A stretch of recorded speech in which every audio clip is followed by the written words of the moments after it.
네, 황두영 작가와 함께합니다. 어서 오세요. 예, 안녕하세요. 자, 오늘은 어떤 이슈인가요? 제이비는 지하철 자주 타세요? 그럼요, 자주 타죠. 뭐 지금 지하철에서 함께 하시는 촌철님들도 계실 것 같은데 좀 편히 가고 계신지 좀 궁금하네요. 근데 참 보통은 출근길 지하철이라는 게 편하기가 쉽지가 않죠. 특히 어제는 수도권을 비롯해 전국적으로 비도 오고 강풍도 불어서 지하철 타신 분들이 많았을 텐데요. 네. 수도권에서 가장 혼잡도가 높은 김포도시철도에서 예. 10대 여성과 30대 여성 2명이 동시에 호흡곤란으로 쓰러지는 아찔한 사고가 발생하면서 예. 이제는 정말 좀 지하철 과밀에 대한 제대로 된 대책이 나와야 한다. 그런 목소리가 커지고 있습니다. 아니, 이 두 분은 근데 괜찮으세요? 뭐 다행히 119 구급대가 바로 출동해서 응급 조치를 했다고 하는데요. 뭐 근데 30대 여성분은 다시 열차를 타고 출근을 하셨대요. 뭐 이제 많은 직장인분들이 이렇게까지 출근을 해야 하냐 공감과 연민을 표했는데요. 아이고, 예.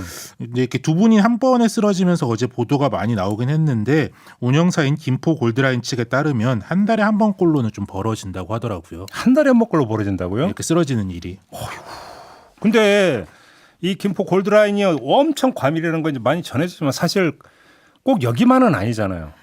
그쵸. 이제 뭐 국토교통부에 따르면은 또 혼잡도가 높은 수도권 4795호선 같은 경우에는 출근 시간에는 전 구간의 평균 혼잡도가 150%를 넘는다. 그러니까 적정 인원의 뭐 1.5배 이상 탄다라고 하는데요. 저도 이제 뭐 직장 다닐 때는 9호선 급행 타고 출퇴근한 적이 있었는데 이제 뭐 밀리는 것도 걱정이긴 한데 이제 유튜브로 보시는 분들은 아시겠지만 제가 좀 덩치가 큰 편입니다. 예. 그래서 내가 이거를 밀고 타면 누가 다치겠는데. 근데 혹시 이렇게 타시면 사람들이 좀 비켜주지 않던가요? 또 다들 먹고 사는 게 걱정이니까 양보가 없습니다. 근데 밀고 타야 되는데 좀 걱정이 많이 들 때도 있더라고요. 네. 알겠습니다.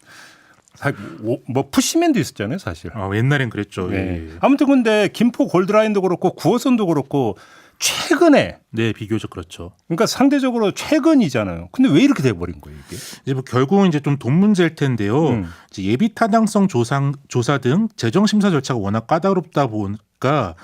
근데 뭐 주민들은 노선을 어떻게든 만들어 달라 이런 요구가 세니까 뭐 차량 편성도 좀 줄이고 역도 작게 또 적게 만들어서 예산 규모를 좀 줄일 수밖에 없습니다. 네. 근데 인프라라는 게 이제 만들어 놓으면은 이후에 좀 새로운 수요가 계속 늘어나게 되고 그러다 보면 과밀해지고 그러다 보면 다시 불만이 나오는 이런 좀 반복이 생기는 건데요. 네.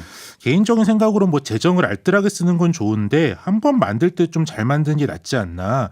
특히 좀 대중교통 인프라는 기후변화 대응을 위해서라도 좀 넉넉히 만들어야 된다. 뭐 좀 그런 생각이 듭니다. 아니 근데 그 12구 참사 이후에 이른바 다중 밀집 지역이라는 얘기 많이 나왔잖아요. 예. 근데 이 지하철 같은 경우도 이런 다중 밀집 사고를 막아야 된다 이런 그 목소리가 나왔던 대상 가운데 하나 아니었던가요? 그렇죠. 이제 특히 참사 직후에 원희룡 장관이 특단의 대책이 필요하다. 뭐 기존 대책에만 의존하는 타성적 대응 태세로는 국민의 안전과 생명을 지킬 수 없다라고 워딩을 엄청 세게 말을 했는데 정작 지금 5달이 지난 지금까지도 뚜렷한 대책은 좀 없는 상태입니다. 이제 일부 노선의 증차를 앞으로 하겠다 정도를 좀 발표했는데요. 김포도시철도 같은 경우엔 원래 내년 12월에 증차하려던 걸 뭐 3개월 정도 도입 목표를 당겨보겠다라고 해서 실효성 논란이 좀 있는 상황입니다. 근데 이게 혼잡하면 무정차하겠다 이런 이야기도 나온 적이 있지 않았나요? 그게 이제 지난달 28일에 국토교통부에서 발표한 수도권 전철 혼잡관리 대책 중 일부인데요. 예. 이 대책의 대부분이 뭐 이런저런 기술을 써서 혼잡도를 모니터링하겠다는 겁니다. 근데 사실 우리가 뭐 출근길에 지하철에 사람이 많다는 걸 모니터링을 해야 아는 건 아니잖아요. 아유, 다 아는데 뭘. 뭐 그렇죠.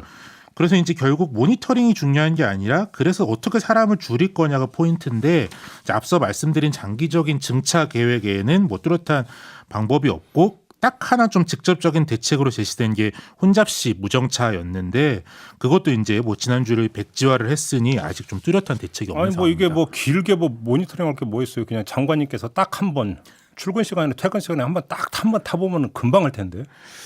그렇죠. 뭐 윤석열 대통령도 이제 후보 시절인 작년 1월에 김포 도시철도를 타신 적이 있어요. 이제 그때 뭐 전철이 너무 적다 이렇게 얘기를 했었는데요. 좀 용산으로 들어가시고 나서 그 기분을 좀 잊으신 것 같습니다. 쓰러지는 사람까지 발생을 하는데 참 먹고 살기가 힘들죠. 그러니까 이건 대책을 좀 내놔야 되는 거죠. 알겠습니다. 자, 황두영 작가였습니다. 고맙습니다. 예, 감사합니다.